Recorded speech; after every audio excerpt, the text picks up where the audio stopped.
Hey guys, Justin here from Game Time Edits, giving you guys the skills and industry tips to pump up the quality of your content creation.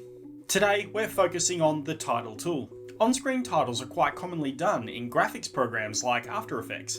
But in this tutorial, I'm going to show you how to do quick and easy text layers in Premiere Pro, how to animate them and effectively use them around your in-game vision. Come with me and let's jump straight into the title tool. So on my timeline, I've cut up some Valorant gameplay. I want to use this compile in a mock game review, using on-screen titles rather than a voiceover. The Type tool can be found here in the Tools menu, or T for its keyboard shortcut.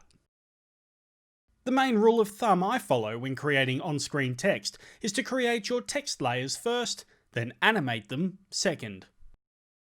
The game title will be first. We can modify the font in the Effects Controls window. I've downloaded a Valorant font kit to create a little consistency. I'll also change the colour to a vibrant red.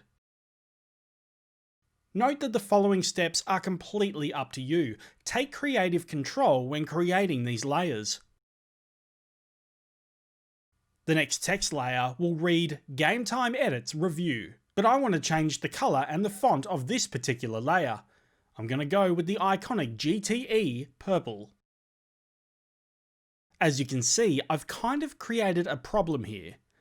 The game vision is dark, and so is the shade of purple I have used.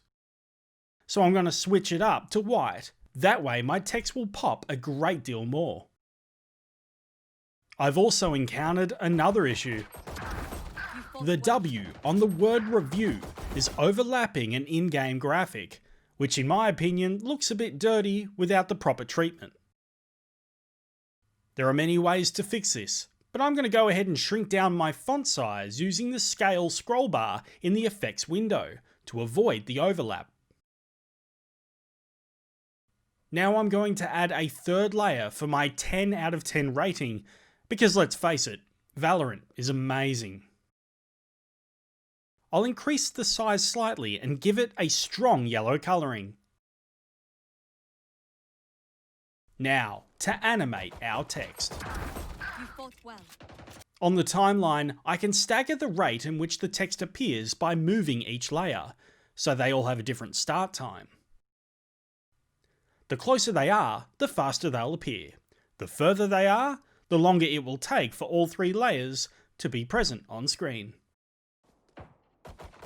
I'm going to quickly add a 12 frame dissolve to the start of each layer so they don't just pop on the screen. Starting to look good now. Just to add a little more to it, I'm going to increase the Valorant title text dissolve to 24 frames and play around with its positioning keyframes so that my text has a tiny bit more movement. I encourage you to have a real good play with text layers and keyframes. You may surprise yourself. For a quick introduction to keyframes, click the link and head over to my video keyframes tutorial. Over in Sony Vegas, the Media Generators tab is where you will find the titles and text effect. Drag a preset down onto a new video track and use the titles and text setting windows to customize your on-screen titles. For questions or additional information, drop us a line in the comments below. Don't forget to like this video and subscribe to Game Time Edits.